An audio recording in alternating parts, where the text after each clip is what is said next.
میں اپنی دیہاتی بیوی کو چھوڑ کر امریکہ آ گیا، وہاں دوسری شادی کر لی۔ جب باپ نے خبر سنائی کہ تمہاری بیوی حاملہ ہے، تم باپ بننے والے ہو، تو میں نے کہہ دیا یہ ناجائز بچہ ہے، میں نے تو اسے چھوا تک نہیں تھا۔ باپ نے میری دیہاتی بیوی کو بد کردار کہہ کر گھر سے نکال دیا۔ کئی سال بعد میری امریکہ والی بیوی کو کینسر ہوا تو میں اسے ہسپتال لے گیا، مگر ڈاکٹر نے میری بیوی کا علاج کرنے سے انکار کر دیا۔ میں وہاں بیٹھا رو رہا تھا جب ایک لڑکا بھاگتا ہوا آیا۔ وہ مجھے جیسا ہم شکل تھا۔ مجھے بولا میری ماما ڈاکٹر ہیں، وہ آپ کا علاج کر دیں گی۔ وہ مجھے اندر لے گیا، مگر سامنے بیٹھی ڈاکٹر کو دیکھ کر میرا کلیجہ منہ کو آ گیا، کیونکہ وہ تو میں اس دیہاتی ظاہر لڑکی کو اپنی بیوی تسلیم نہیں کروں گا۔ غصے سے میری آنکھیں لال ہو چکی تھیں۔ سارا جو میری پھپھو جات تھی وہ اب میری بیوی بن چکی تھی۔ اس نے میری آواز سن کر فوری طور پر پورے تکلیف اور بے بسی سے اپنی آنکھیں بند کر لیں۔ اس لمحے وہ میرے لیے صرف ایک بوجھ تھی جسے میں نے اتار پھینکنا تھا۔ یہ تمام تباہی میری میٹرک کرنے کے فوراً بعد شروع ہوئی تھی۔ میری خواہش تھی کہ میں باہر ملک جا کر پڑھوں اور وہیں کسی پڑھی لکھی لڑکی سے شادی کروں، مگر ایک دن باپ نے اپنا فیصلہ سنایا کہ ہم نے عائشہ سے تمہارا نکاح طے کیا ہے، وہ اگلے ہفتے یہاں آ جائے گی۔ میں باپ کے فیصلے پر سکتے میں آ گیا۔ میں نے خوب ہنگامہ کیا، مگر باپ کی ضد کے آگے میری کچھ نہ چلی۔ میں ماڈرن لڑکا تھا اور عائشہ گاؤں کی لڑکی، جس لڑکی کی سادگی، لباس اور لہجہ میرے لیے ایک کھلا مذاق تھا۔ سب سے بڑی بات اس کا وزن کافی زیادہ تھا، جو میرے لیے نفرت میں جلتی پر تیل کا کام کر گیا۔ اس کے موٹاپے اور گاؤں کے لہجے کی وجہ سے مجھے شدید کفت ہوتی تھی۔ شادی کے بعد کالج کے دنوں میں جب میں دوستوں سے ملتا تو وہ فوراً مجھے چھیڑنا شروع کر دیتے۔ کیوں بھائی، پینڈو بیوی والے کیسی گزر رہی ہے؟ ایک دوست نے مذاق اڑایا۔ دوسرے نے ہنستے ہوئے کہا، سنا ہے موٹی بیگم نے تمہارے سارے خواب توڑ دیے ہیں۔ یہ تانے میرے غرور کو کچل دیتے تھے اور میری نفرت عائشہ کے لیے مزید گہری ہوتی چلی گئی۔ میرے ذہن میں خوبصورت سماج اور میرے معیار کی جیون ساتھی کا تصور تھا، جو میرے ساتھ بین الاقوامی دنیا میں قدم ملا کر چلے۔ عائشہ اس تصور کے بالکل برعکس تھی۔ وہ میڈیکل کی طالبہ تھی اور ذہین تھی۔ میں نے کئی بار اسے رات کو کتابیں پڑھتے دیکھا تھا، لیکن میں نے جان بوجھ کر اس حقیقت کو نظر انداز کیا۔ میرے لیے اس کا موٹا ہونا اور گاؤں کا لہجہ برداشت کرنا ناممکن تھا۔ میں نے اسے صرف ایک ہی لیبل سے دیکھا تھا، جاہل اور دیہاتی۔ تمہیں لگتا ہے میں تمہیں کبھی بھی قبول کروں گا؟ میں نے ایک دن اس کے کمرے کے دروازے پر کھڑے ہو کر غصے سے کہا، میرے خواب بہت بڑے ہیں، تم میرے لیے ایک دیوار ہو جسے مجھے گرا دینا ہے۔ عائشہ نے نرمی سے جواب دیا، مجھے معلوم ہے عمر، میں جانتی ہوں کہ آپ مجھ سے شادی نہیں کرنا چاہتے تھے۔ میں نے ابو کی بات نہیں ٹالی، لیکن میں آپ کے راستے میں کبھی نہیں آؤں گی۔ اس کی یہ معصومیت اور خاموشی مجھے اور زیادہ غصہ دلاتی تھی۔ میں چاہتا تھا کہ وہ مجھ سے لڑے، اپنا حق مانگے تاکہ مجھے اسے طلاق دینے کا کوئی ٹھوس بہانہ مل جائے، مگر اس کی خاموشی میری نفرت کو مزید طاقت دے رہی تھی۔ میں دن رات اسے نظر انداز کرتا۔ میں اپنے گھر میں ایسے رہتا جیسے وہ ایک اجنبی ہو۔ میں کوشش کرتا کہ میرا راستہ کبھی اس کے راستے سے نہ گزرے۔ میں نے طے کر لیا تھا کہ یہ رشتہ زیادہ دیر نہیں چلے گا، اور جیسے ہی مجھے باہر جانے کا موقع ملے گا میں اسے چھوڑ دوں گا۔ میرے اندر اس کے لیے نفرت کا بیج گہرائی تک بیٹھ چکا تھا۔ میں اس بات پر حیران تھا کہ ایک لڑکی میڈیکل کی طالبہ ہونے کے باوجود کیسے اتنی موٹی ہو سکتی ہے۔ میں اس کی صلاحیتوں کو بالکل نظر انداز کرتا اور صرف اس کی ظاہری خامیوں کو اپنی نفرت کا مرکز بنا لیتا۔ ایک رات وہ میرے کمرے کے دروازے پر آہستہ سے کھڑی ہوئی۔ کیا میں اندر آ سکتی ہوں؟ مجھے آپ سے کچھ بات کرنی تھی، اس نے دھیمی آواز میں پوچھا۔ میں نے کتاب سے نظریں اٹھائے بنا ہی سختی سے جواب دیا، یہ میرا کمرہ ہے عائشہ، یہاں تمہارے لیے کوئی جگہ نہیں ہے اور تمہارے پاس مجھ سے بات کرنے کے لیے کچھ بھی اہم نہیں ہو سکتا۔ جاؤ اور اپنی پڑھائی پر توجہ دو۔ وہ چپ چاپ چلی گئی اور میں نے اپنے آپ کو فاتح محسوس کیا۔ میں نے اپنے کمرے کو اپنا قلعہ بنا لیا تھا اور میں نے اسے بالکل نظر انداز کر دیا۔ میں نے اسے اپنا چہرہ بھی دکھانا گوارا نہیں کیا، نہ ہی کبھی اس کے ساتھ بیٹھ کر ایک لمحے کے لیے بھی بات کی۔ میں نے اسے اپنے دل سے نکال پھینکا تھا، یہ سوچے بنا کہ میرا یہ رویہ اس پر کیا اثر ڈالے گا۔ میرا سارا فوکس اب یونیورسٹی میں بہترین گریڈز حاصل کرنے اور باہر ملک تعلیم کے لیے تیاری پر تھا۔ عائشہ میرے لیے ایک رکاوٹ تھی اور میں جلدی اس رکاوٹ کو ہٹا کر اپنے خوابوں کی طرف پرواز کرنا چاہتا تھا۔ میرے دل میں یہ یقین پختہ تھا کہ میں نے جو راستہ چنا ہے وہی میرے لیے کامیابی کا واحد راستہ ہے۔ میری یونیورسٹی کی ڈگری مکمل ہوئی تو ایک دن میرے کمرے میں خوشی کا طوفان آیا۔ مجھے ہارورڈ یونیورسٹی سے داخلے کی تصدیق کا خط مل چکا تھا اور ساتھ ایک اچھی خاصی اسکالرشپ بھی منظور ہوئی تھی۔ یہ میری برسوں کی محنت کا ثمر تھا، لیکن اس خوشی میں ایک بوجھ بھی شامل تھا۔ عائشہ، مجھے یاد ہے جب میں یہ خبر لے کر ابو کے پاس گیا تو ان کے چہرے پر پہلے تو فخر کی چمک تھی، مگر جب میں نے کہا کہ میں جلدی امریکہ کے لیے پرواز کرنے والا ہوں تو ان کی پیشانی پر بل پڑ گئے۔ تم کیا کہہ رہے ہو عمر؟ ابو نے اپنی آواز کو سخت کرتے ہوئے پوچھا۔ تم شادی شدہ ہو، تم اس طرح اپنی بیوی کو چھوڑ کر کیسے جا سکتے ہو؟ میں نے کندھے اچکائے۔ ابو، یہ میری تعلیم اور کریئر کا معاملہ ہے۔ آپ جانتے ہیں میں نے ہمیشہ سے یہ خواب دیکھا ہے، میں وہاں تعلیم کے دوران اس بوجھ کو اپنے ساتھ نہیں رکھ سکتا۔ عائشہ کا ماحول وہاں مختلف ہوگا اور میری توجہ ہٹ جائے گی۔ بوجھ ابو کا لہجہ اب غصے سے دھمک رہا تھا۔ شرم کرو، یہ تمہاری بیوی ہے جس کا نکاح میں نے خود تمہارے سر پر رکھا تھا۔ اگر تمہیں جانا ہی ہے تو یا تو اسے اپنے ساتھ لے جاؤ یا پھر اسے طلاق دے کر جاؤ۔ انہوں نے میز پر زور سے ہاتھ مارا۔ میں اندر ہی اندر بھڑک اٹھا۔ طلاق دینا میرے لیے کوئی مشکل کام نہیں تھا، لیکن یہ بات میں اچھی طرح جانتا تھا کہ اگر میں نے طلاق دی تو ابو کو سخت صدمہ پہنچے گا اور وہ مجھے جائیداد سے بھی بے دخل کر سکتے ہیں۔ یہ میرا آخری کارڈ تھا۔ میں نے ایک لمبی سانس لی اور ایک چالاکی سے کام لیا۔ ابو، اگر آپ کی یہی ضد ہے تو میں طلاق نہیں دوں گا۔ میں اسے یہاں چھوڑ کر جاؤں گا، لیکن میں اسے اپنی زندگی کا حصہ نہیں بناؤں گا۔ آپ کو بھی معلوم ہے کہ ہمارے درمیان کوئی تعلق نہیں ہے۔ یہ محض کاغذ کا ٹکڑا ہے جسے میں باہر جا کر ختم کر دوں گا، لیکن اب بھی میں طلاق دے کر آپ کو اور خود کو تکلیف نہیں دینا چاہتا۔ ابو نے کچھ دیر سوچا۔ ان کی آنکھوں میں شدید مایوسی تھی۔ وہ میری اور عائشہ کی شادی کو بچانے کی آخری کوشش کر رہے تھے، لیکن میں نے انہیں جذباتی طور پر مجبور کر دیا۔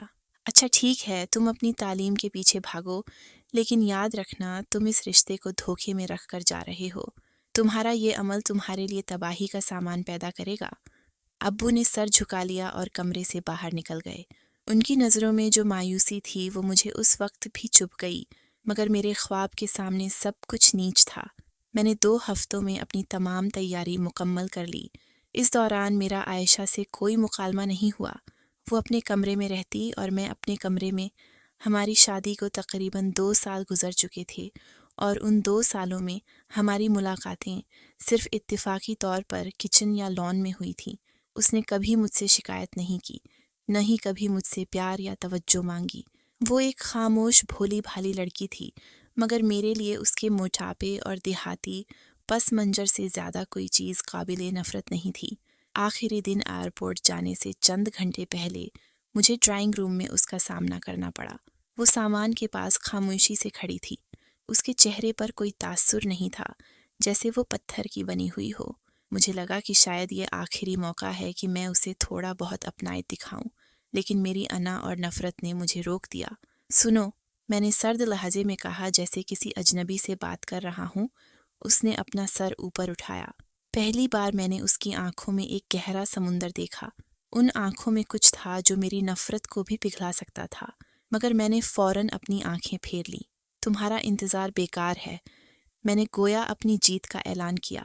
میں یہاں دوبارہ پلٹ کر نہیں آؤں گا، اور اگر آیا بھی تو صرف اس رشتے کو ختم کرنے کے لیے جلد تمہیں آزاد کر دوں گا، اور پھر جا کر تم بھی اپنی زندگی گزارنا۔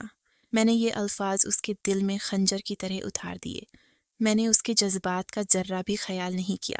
مجھے ایک لمحے کے لیے بھی محسوس ہوا کہ اس کے ہاتھ کانپنے لگے ہیں اور اس کی آنکھوں میں نمی سی آ گئی ہے، لیکن میں نے فوراً اپنے دل کو سخت کر لیا۔ مجھے لگا کہ میں نے اس سے بہت بڑا بدلہ لے لیا ہے۔ اس توہین کا جو مجھے اس کی وجہ سے یونیورسٹی کے دوستوں کے سامنے برداشت کرنی پڑی تھی، وہ کچھ نہیں بولی، صرف نفی میں سر ہلایا اور مڑ کر چلی گئی۔ اس کی خاموشی مجھے زیادہ تکلیف دے گئی۔ میں نے دل پر پتھر رکھا اور ابو امی اور بہنوں سے گلے مل کر الوداع کہا۔ ابو کے چہرے پر اب بھی افسوس تھا، جیسے وہ جانتے ہوں کہ میں ایک غلط راستے پر چل پڑا ہوں۔ جب میں گھر سے نکلا اور کار میں بیٹھا تو میں نے عائشہ کے کمرے کی کھڑکی پر ایک لمحے کے لیے دیکھا، لیکن وہاں پردہ پڑا تھا۔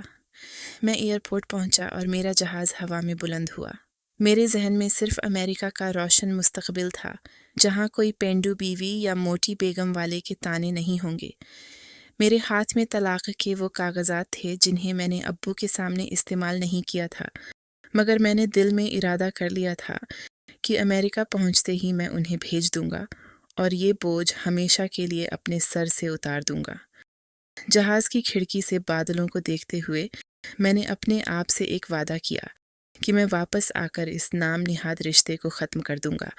میں نے عائشہ کو اپنی زندگی کے صفحے سے ہمیشہ کے لیے مٹا دیا تھا، اور میں اس وقت نہیں جانتا تھا کہ یہ میرا سب سے بڑا پچھتاوا بنے گا۔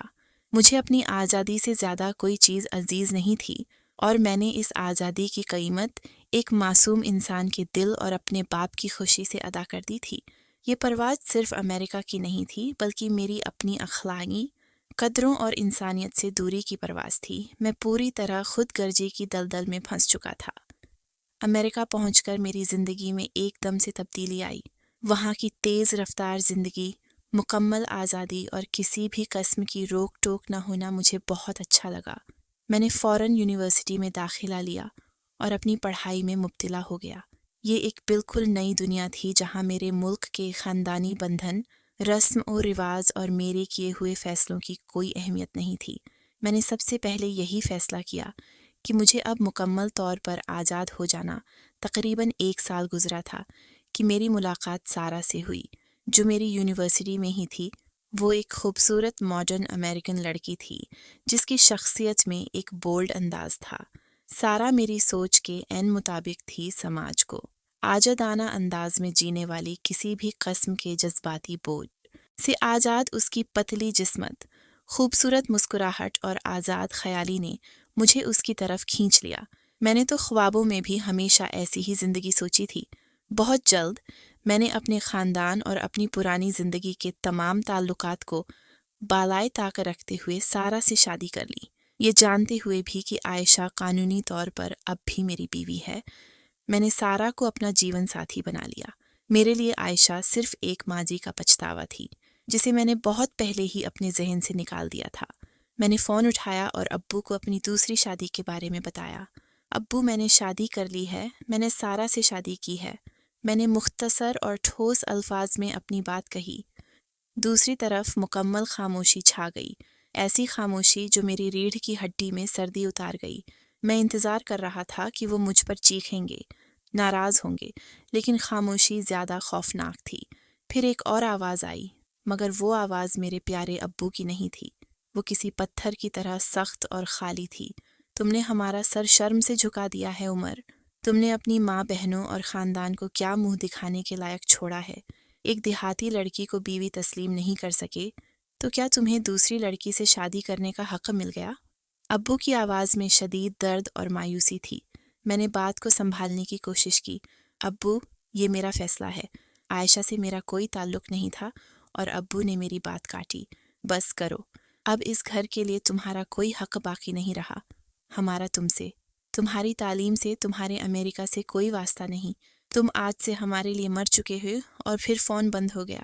میرے ہاتھ میں فون تھا اور میرے کانوں میں وہ جملہ گونج رہا تھا، اب اس گھر کے لیے تمہارا کوئی حق باقی نہیں رہا۔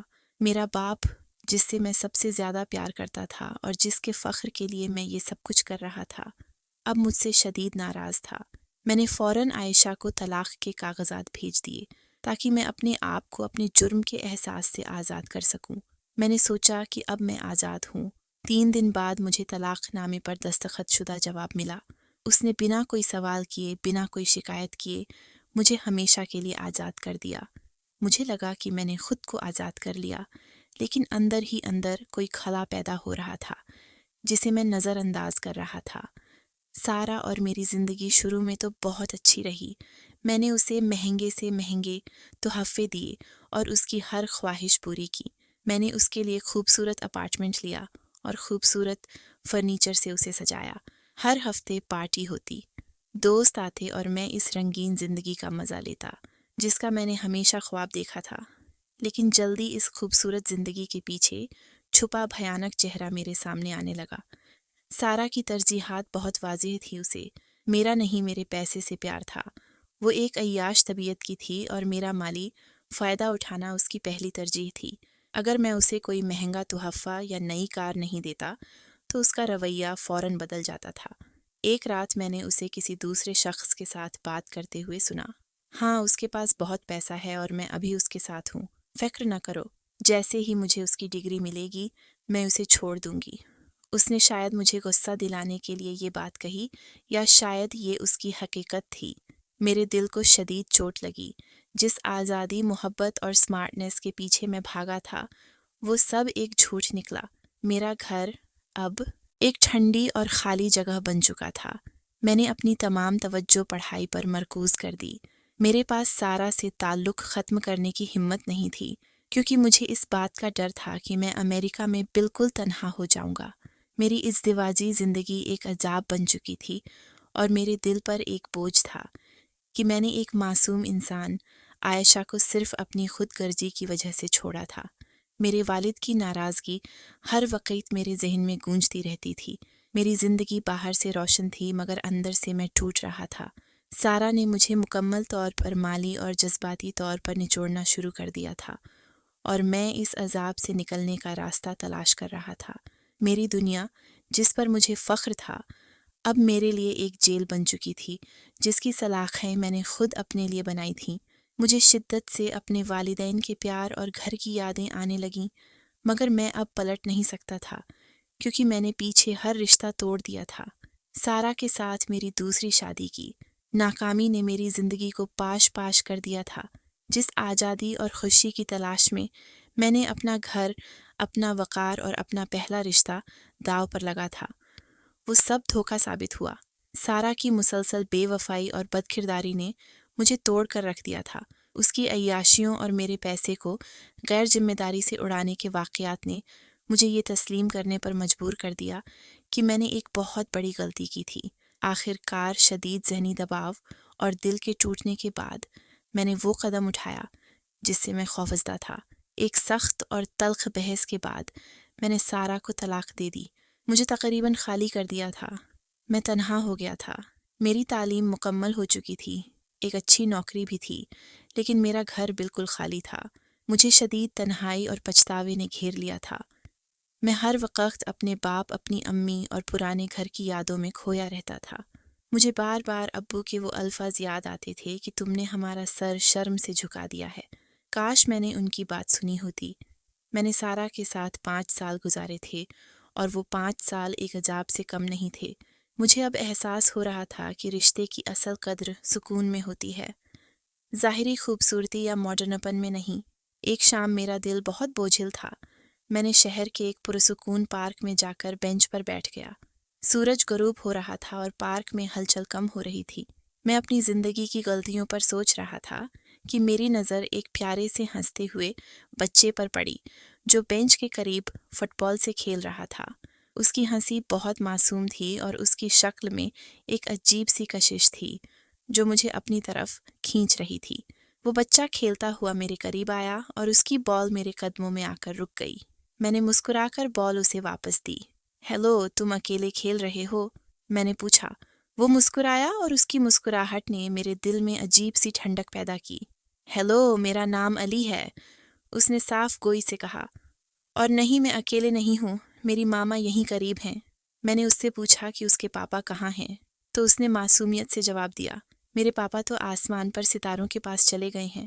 وہ اوپر کی طرف اشارہ کر کے بولا، لیکن میری ماما، میرے لیے میرے پاپا بھی ہیں اور ماما بھی، وہ ڈاکٹر ہیں اور بہت بہادر ہیں۔ اس کی باتوں میں ایک پختگی اور پیار تھا جو مجھے اندر تک چھو گیا۔ مجھے لگا جیسے میں پہلی بار اپنے اندر کی تنہائی کو بھول گیا ہوں۔ وہ کافی دیر تک مجھ سے باتیں کرتا رہا اور میں اس کی باتوں میں مگن رہا۔ اس نے مجھے اپنی ماما کی کہانی بھی سنائی کہ وہ کس طرح راتوں کو جاگ کر پڑھائی کرتی تھی اور اب ایک بہت اچھی ڈاکٹر بن گئی ہے۔ کیا تم ڈاکٹر ہو؟ علی نے مجھ سے پوچھا۔ نہیں بیٹے، میں تو انجینئر ہوں۔ میں نے جواب دیا۔ اتنے میں ایک نسوانی آواز آئی، علی تم کدھر ہو بیٹا، تمہیں دیر ہو رہی ہے۔ علی نے فوراً ہاتھ ہلایا۔ ماما ادھر، میں انکل سے بات کر رہا ہوں۔ میں نے وہ آواز سن کر اپنا سر اوپر اٹھایا۔ وہ عورت تقریباً 25 قدم کے فاصلے پر کھڑی تھی۔ وہ باوقار لگ رہی تھی۔ اس نے گہرے نیلے رنگ کا ایک کوٹ اور اس کے اوپر ایک ہلکا سا حجاب لے رکھا تھا۔ جیسے ہی علی نے اسے قریب آنے کا اشارہ کیا، اس نے میرے قریب آتے ہی اپنا ماسک اور شاید کام کی وجہ سے چہرے سے ہٹا دیا۔ میری سانس حلقم میں اٹک گئی، میرے قدموں تلے زمین نکل گئی اور میرے جسم میں ایک شدید جھٹکا سا لگا۔ میں سکتے کے عالم میں اس عورت کو گھور رہا تھا۔ میری آنکھوں نے جو کچھ دیکھا، میرا دماغ اسے قبول کرنے کو تیار نہیں تھا۔ وقت ایک لمحے کے لیے رک گیا تھا۔ میں نے لڑکھڑاتے ہوئے اپنے آپ سے کہا، یہ تو ہو نہیں سکتا۔ وہ میرے سامنے کھڑی تھی مگر بالکل مختلف۔ اب وہ موٹی دیہاتی لڑکی نہیں تھی جسے میں نے 5 سال پہلے نفرت سے ٹھکرا دیا تھا۔ وہ اب ایک پتلی، خوبصورت اور بہت زیادہ خود اعتماد والی خاتون تھی، جس کے چہرے پر ایک عجیب سی ٹھنڈک اور متانت تھی۔ اس کے چہرے کی ساخت بدل چکی تھی اور اس کے لباس میں ایک پیشہ ورانہ نفاست تھی جو ایک کامیاب شخص میں ہوتی ہے۔ اس کے جسم پر کہیں بھی موٹاپے کا کوئی نشان نہیں تھا۔ وہ بالکل ایک ماڈل کی طرح لگ رہی تھی مگر اس کی آنکھوں میں وہی پرانی گہرائی تھی۔ عائشہ، میرا نام گلے میں پھنس کر رہ گیا۔ میں نے اسے ایک نظر میں پہچان لیا، حالانکہ وہ اب بالکل بدل چکی تھی۔ اس تبدیلی نے مجھے شدید جھٹکا دیا۔ میرے ذہن میں وہ پرانی یادیں تازہ ہو گئیں جب میں اسے جاہل اور دیہاتی کہہ کر اس کی توہین کرتا تھا، مگر آج وہ ایک ڈاکٹر تھی۔ علی میرا بیٹا، اس کی شکل مجھ سے کتنی ملتی ہے۔ میرے باپ کا غصہ، میری دوسری شادی کی ناکامی اور عائشہ کا ایک کامیاب ڈاکٹر بننا، سب کچھ میرے سامنے ایک ساتھ آ گیا۔ یہ ایک ایسا معجزہ تھا جس کی میں نے کبھی توقع نہیں کی تھی۔ میں نے زندگی میں خود کو پہلی بار ایک ناکام اور بے وقوف انسان محسوس کیا۔ میرے سامنے کھڑی یہ خاتون ایک زندہ ثبوت تھی میری غلطیوں کا اور میری بدترین توہین کا۔ میں وہیں ساکت کھڑا رہا کیونکہ میرے پاس بولنے کے لیے کوئی لفظ نہیں بچا تھا۔ میرے دل کی دھڑکنیں بے قابو ہو چکی تھیں۔ میرے ہوش و حواس پرا پرا تھے۔ وہ عائشہ تھی، وہی عورت جس کا مذاق اور تنقید کا نشانہ بنایا تھا، جس کا موٹاپا میرے لیے باعث شرم تھا اور جسے میں نے پینڈو اور جاہل کہہ کر امریکہ کی فلائٹ پکڑنے سے پہلے حقارت سے ٹھکرا دیا تھا۔ لیکن آج وہ میرے سامنے ایک مکمل طور پر بدلی ہوئی ہستی بن کر کھڑی تھی۔ اس نے اپنے جسم کو تراش لیا تھا اور اس کے چہرے کی معصومیت کے ساتھ اب ایک خود اعتمادی کی چمک بھی شامل ہو چکی تھی۔ اس نے اپنے اوپر سفید کوٹ پہن رکھا جو اس کے پیشے کی علامت تھا اور اس کے بالوں کا جوڑا انتہائی نفاست سے بنا ہوا تھا۔ اس کا یہ روپ میرے تمام غلط فیصلوں پر، میری نخوت اور میری خود گرجی پر ایک زوردار تماچا تھا۔ علی نے میرے بازو کو چھوا اور پریشانی سے کہا، ماما دیکھو یہ انکل کتنے پریشان لگ رہے ہیں، شاید ان کی طبیعت خراب ہو گئی ہے۔ علی کی آواز سن کر عائشہ نے میری طرف دیکھا۔ میں نے اس کی آنکھوں میں جھانکنے کی کوشش کی مگر وہاں میرے لیے نہ کوئی نفرت تھی اور نہ کوئی پیار، نہ ماجی کی کوئی شکایت اور نہ کوئی رنج، صرف ایک گہری بے حسی، ایک سرد مہربانی اور ایک پروفیشنل دوری تھی جو ایک ڈاکٹر اپنے کسی انجان مریض سے رکھتی ہے۔ میں اس مکمل لا تعلقی سے اندر تک ہل گیا۔ آپ ٹھیک تو ہیں مسٹر؟ اس نے پوچھا اور اس کا انداز ایسا تھا جیسے وہ مجھے پہلی بار دیکھ رہی ہو۔ میری موجودگی کا اس کی زندگی پر کوئی اثر نہیں تھا۔ اس نے میرا نام لینا بھی گوارا نہ کیا، صرف مسٹر کہا کر اس نے مجھ سے اپنا فاصلہ قائم کر لیا۔ اس کے اس طرح نظر انداز کرنے پر میرے سینے میں ایک شدید سا درد اٹھا جو میری ناکام شادی اور اپنے باپ کی ناراضگی کے درد سے بھی زیادہ تھا۔ میں نے لڑکھڑاتی ہوئی آواز میں اپنا نام بتانا بھی ضروری نہ سمجھا اور بس ایک ہی سوال دہرایا، عائشہ تم یہاں کیا کر رہی ہو؟ تم تو وہیں تھی۔ اس نے اپنے کوٹ کی جیب سے ایک قلم نکالا اور اسے گھماتے ہوئے انتہائی سرد لہجے میں جواب دیا، میرا نام ڈاکٹر عائشہ ہے اور میں یہاں ایک پرائیویٹ کلینک چلا رہی ہوں۔ میں نے پاکستان سے اپنی میڈیکل ڈگری مکمل کرنے کے بعد یہاں مزید ٹریننگ حاصل کی ہے اور اب میرا اپنا ایک چھوٹا سا سیٹ اپ ہے۔ آپ کی اطلاع کے لیے میں نے 5 سال پہلے ہی آپ سے قانونی اور جذباتی دونوں طور کے تعلقات ختم کر دیے تھے۔ میں نے اس سے معافی مانگنے اور حقیقت جاننے کے لیے آگے بڑھ کر اس سے گلے لگانے کی کوشش کی جیسے یہ میرا فطری حق ہو۔ جیسے ہی میرا ہاتھ اس کے کندھے کی طرف بڑھا، اس نے فوراً ایک قدم پیچھے ہٹ کر ایک واضح لکیر کھینچ دی۔ اس کے چہرے پر اب پہلی بار شدید غصہ ابھرا۔ مسٹر فاصلہ رکھیں، اس نے اپنی آواز کو قدر سخت دی۔ میں نے آپ کو اس طرح کی اجازت نہیں دی۔ علی، چلو ہمیں دیر ہو رہی ہے، ہمیں شام کی میٹنگ کے لیے جانا ہے۔ وہ مجھے وہیں پارک میں اکیلا چھوڑ کر جانے لگی۔ میں چل کر اسے روکنا چاہتا تھا۔ مجھے بتاؤ علی، کون ہے؟ مگر میرے منہ سے کوئی آواز نہیں نکلی۔ میں اسے جاتے ہوئے دیکھتا رہا۔ اس کا وقار اور اس کی کامیابی میری آنکھوں میں چبھ رہی تھی۔ میں اسی بینچ پر بے بسی سے بیٹھ گیا اور میری آنکھوں کے سامنے 5 سال پہلے کی ایک رات کا منظر گھوم گیا۔ وہ رات جب میں اسے بغیر دیکھے ہی روکا تھا اور اسے اپنی نفرت کا نشانہ بنایا تھا۔ آج میرے سارے غرور اور نفرت کا بدلہ تقدیر نے لے لیا تھا۔ میں نے اگلے چند دن صرف عائشہ کے کلینک کے باہر گزارے۔ میں کسی طرح اس کی زندگی میں واپس آنا چاہتا تھا، صرف اس لیے نہیں کہ وہ کامیاب ہو چکی تھی، بلکہ اس لیے بھی کہ مجھے احساس ہوا کہ میں نے ایک سچے اور باوقار انسان کو ٹھکرایا تھا۔ وہ سارا کی طرح جھوٹی اور بے وفا نہیں تھی۔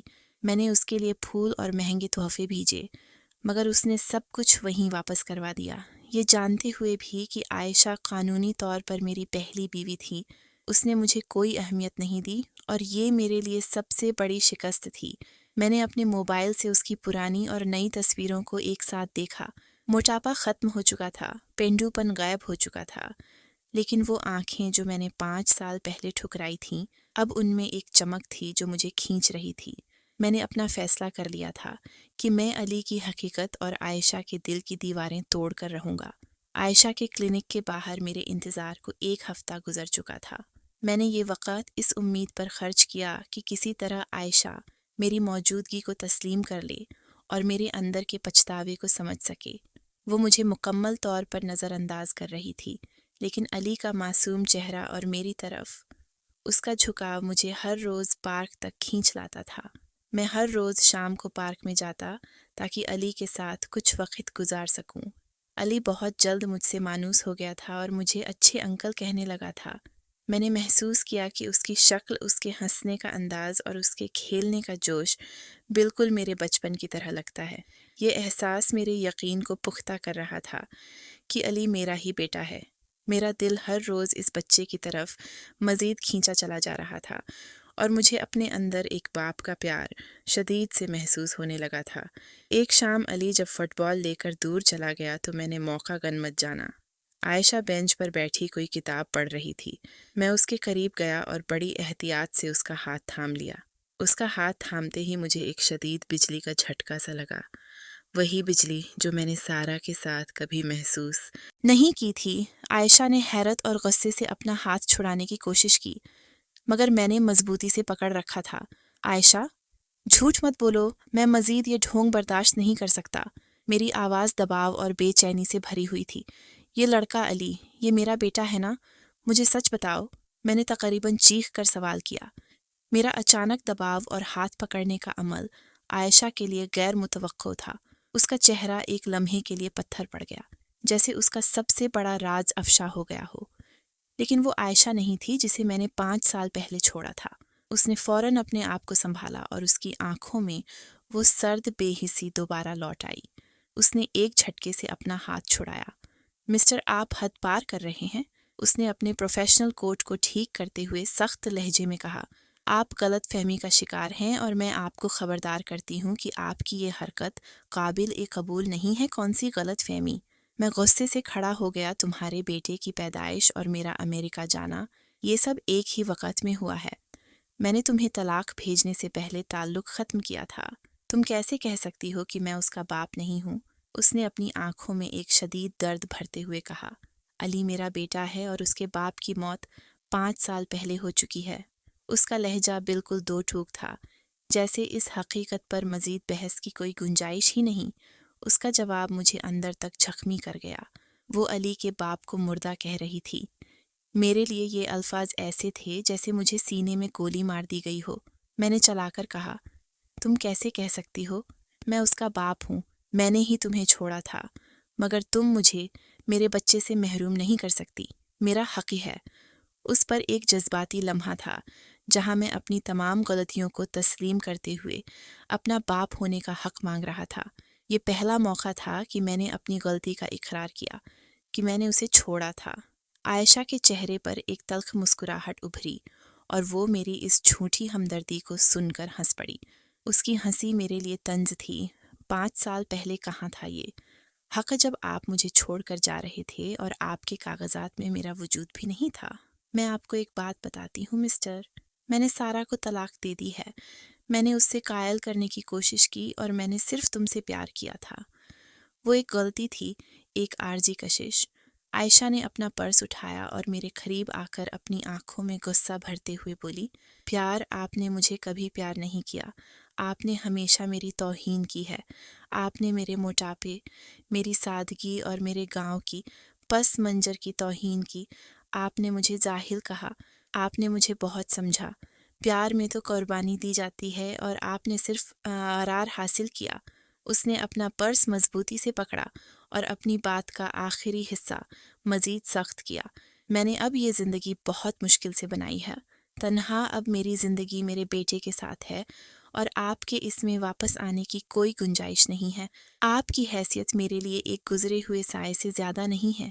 یہ کہہ کر اس نے علی کو آواز دی اور تیزی سے پارک سے باہر کی طرف چل پڑی۔ مجھے لگا جیسے اس نے مجھے وہاں بیٹھے رہنے کی سزا دی ہو۔ میں وہاں زمین پر بیٹھ گیا، ہار مان کر، اور اپنے ہاتھ میں پارک کی مٹی لے کر اسے ریت کی طرح چھوڑ دیا۔ میری آنکھوں میں ندامت اور تکلیف کا ایک سیلاب تھا۔ میں نے اپنی زندگی میں ہر وہ چیز کھو دی تھی جو میری تھی، میرا باپ، میرا سکون اور اب میرا بیٹا۔ میں عائشہ کا پیار یا رحم نہیں چاہتا تھا۔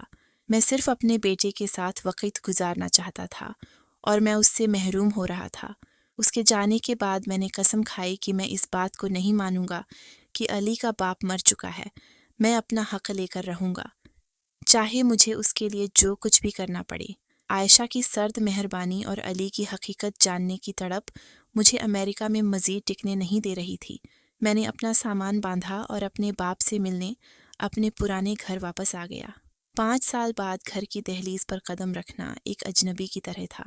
گھر میں داخل ہوتے ہی ہر چیز مانوس لگی، مگر گھر کا ماحول غیر مانوس تھا۔ ابو ڈرائنگ روم میں بیٹھے اخبار پڑھ رہے تھے۔ مجھے دیکھ کر وہ ایک لمحے کے لیے ساکت ہوئے، مگر ان کے چہرے پر کوئی گرم جوشی یا شفقت نہیں تھی۔ تم یہاں کیوں آئے ہو؟ انہوں نے اپنی آواز کو سختی سے بھرتے ہوئے پوچھا۔ ان کی آنکھوں میں اب بھی وہ ناراضگی تھی جو انہوں نے 5 سال پہلے فون پر ظاہر کی تھی۔ میں نے اپنا سر جھکا لیا۔ میں اپنی غلطی تسلیم کرنے آیا ہوں ابو۔ میں اپنی زندگی کی سب سے بڑی غلطی کو صاف کرنے آیا ہوں۔ میں نے اپنی ناکام دوسری شادی سارہ کی بد کرداری اور اپنے دل کے خالی پن کی پوری داستان ان کے سامنے رکھ دی۔ جب میں نے انہیں بتایا کہ عائشہ امریکہ میں کامیاب ڈاکٹر ہے اور اس کا ایک بیٹا ہے علی، تو ان کے چہرے کے تاثرات بدل گئے۔ میں نے اپنے فون میں محفوظ علی کی تصویر، ان کے سامنے کی تصویر دیکھتے ہی ابو کی آنکھوں میں نمی آ گئی۔ انہوں نے فوراً اپنی نظریں جھکا لیں۔ یہ لڑکا بالکل تم پر گیا ہے، انہوں نے دھیمی آواز میں کہا۔ پھر میں نے ان سے وہ سوال کیا جو مجھے اندر سے کھوکھلا کر رہا تھا۔ ابو، آپ نے مجھ سے عائشہ کی تعلیم کی حقیقت کیوں چھپائی؟ کیوں نہیں بتایا کہ وہ میڈیکل کی طالبہ تھی؟ یہ سن کر ابو مسکرائے، مگر ان کی مسکراہٹ میں شدید گہرائی تھی۔ یہ تمہاری سزا تھی میرے بیٹے۔ تم نے جسے جاہل سمجھا وہ شادی کے وقت ہی میڈیکل کی طالبہ تھی۔ وہ بہت ذہین تھی اور تمہارے نکاح کے بعد بھی وہ خاموشی سے اپنی تعلیم جاری رکھے ہوئے تھی۔ ابو نے میری طرف دیکھا۔ ان کی آنکھوں میں ایک استاد کی سی تیزی تھی۔ تم نے اسے اس کی محنت کے دوران اکیلا چھوڑ دیا اور نفرت دی۔ تم نے اس کے کردار، اس کے گاؤں کے پس منظر اور اس کے موٹاپے کا مذاق اڑایا۔ تم نے اس پر ظلم کیا۔ عمر، تم جب امریکہ چلے گئے تو میں نے ہی اسے حوصلہ دیا کہ وہ اپنی پڑھائی جاری رکھے۔ میں نے اس کے پروفیسروں سے بات کی اور اسے یقین دلایا کہ تمہارے بغیر بھی اس کی ایک زندگی ہے۔ انہوں نے اپنی بات جاری رکھی، اور ہاں، تم اس کے قابل نہیں رہے کہ تم اسے بیوی تسلیم کر سکو۔ وہ ایک کامیاب ڈاکٹر ہے، وہ ایک خوددار ماں ہے، اور تم ایک ناکام شوہر اور ایک گنہگار باپ۔ میں نے عائشہ کا ساتھ اس لیے دیا کیونکہ وہ میری بھتیجی ہونے کے ساتھ ساتھ میری بہو بھی تھی اور میں اسے مضبوط دیکھنا چاہتا تھا۔ یہ سن کر مجھے شدید صدمہ پہنچا۔ میرے باپ نے مجھ سے حقیقت چھپائی تھی۔ تاکہ مجھے میری غلطی کا احساس ہو۔ وہ خاموش تماشائی نہیں تھے بلکہ میری زندگی کا ایک بہت بڑا موڑ تھے۔ میرے تمام غلط فیصلے، میری انا اور میری بد تہذیبی ایک ہی لمحے میں مجھ پر پلٹ آئے۔ عائشہ نے طلاق کے بعد اپنی تعلیم مکمل کی۔ انہوں نے ملک سے اسکالرشپ لی اور علی کو جنم دے کر اسے اکیلے پالا۔ اس نے نہ صرف اپنا وزن کم کیا بلکہ ایک بین الاقوامی سطح کی ڈاکٹر بن کر اپنا مقام بنایا۔ میں نے اپنی انا اور بد تہذیبی میں ایک ہیرے کو ٹھکرا دیا تھا۔ مجھے بتاؤ ابو، علی میرا بیٹا ہے نا؟ عائشہ نے جھوٹ کہا کہ اس کا باپ مر چکا ہے۔ میں نے التجا کی۔ ابو نے سکون سے جواب دیا۔ عائشہ نے در حقیقت جھوٹ نہیں کہا۔ عمر جس شخص نے اسے اپنا حق نہیں دیا، اسے نفرت سے چھوڑا اور اس کی توہین کی، اس کا باپ ہونا بھی ایک طرح سے مر چکا ہوتا ہے۔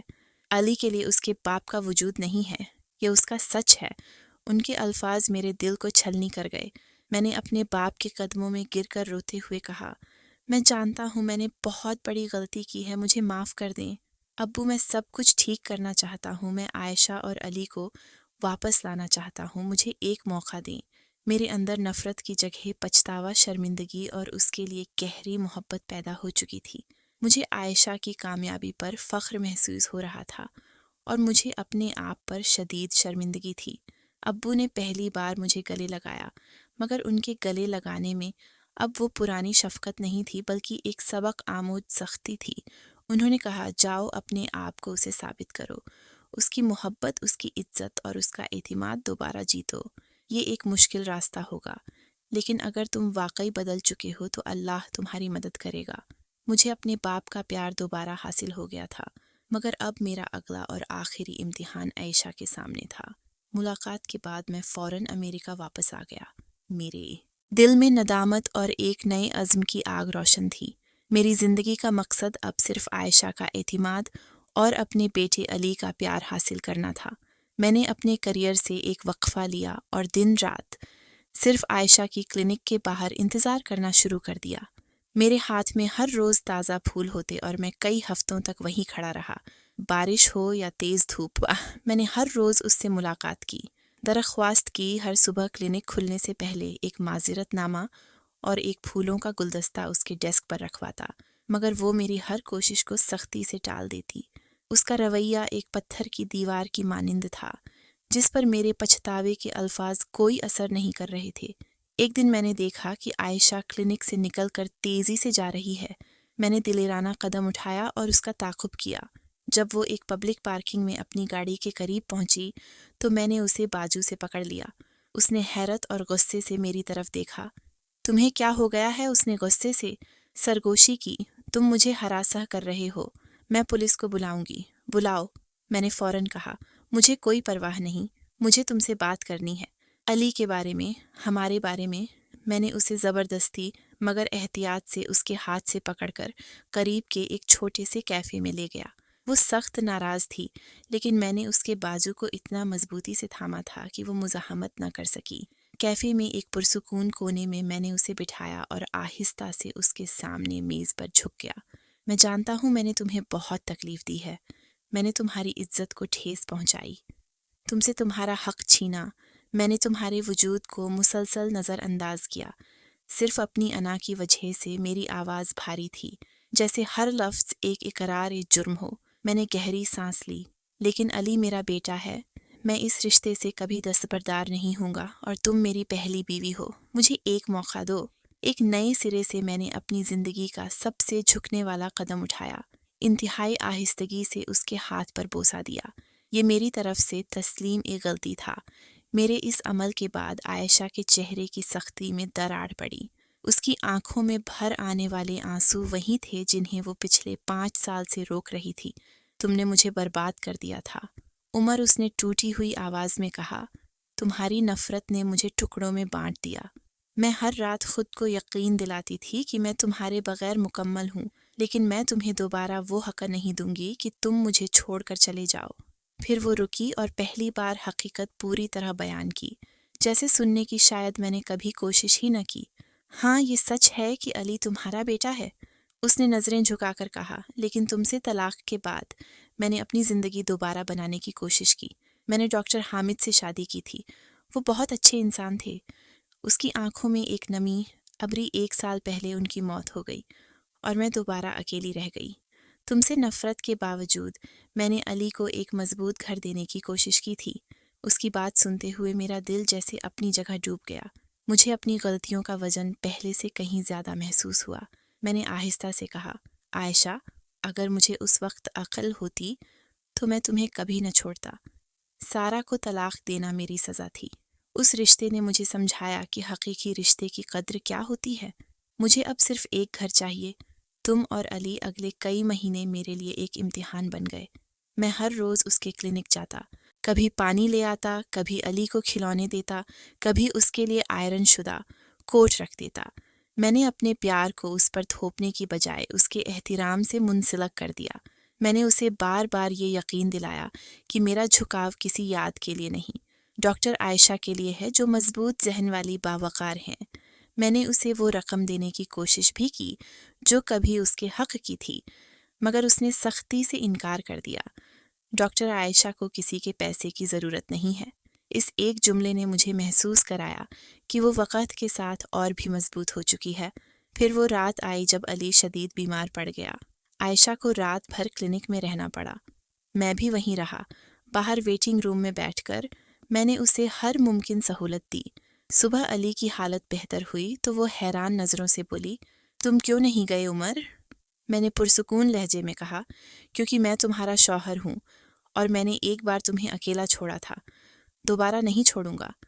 ماہ و سال کے صبر، مسلسل کوشش اور ہر دن کی معافی نے بعد آخر اس کا دل نرم کیا۔ اسے میری آنکھوں میں نیت کا وزن دکھائی دینے لگا۔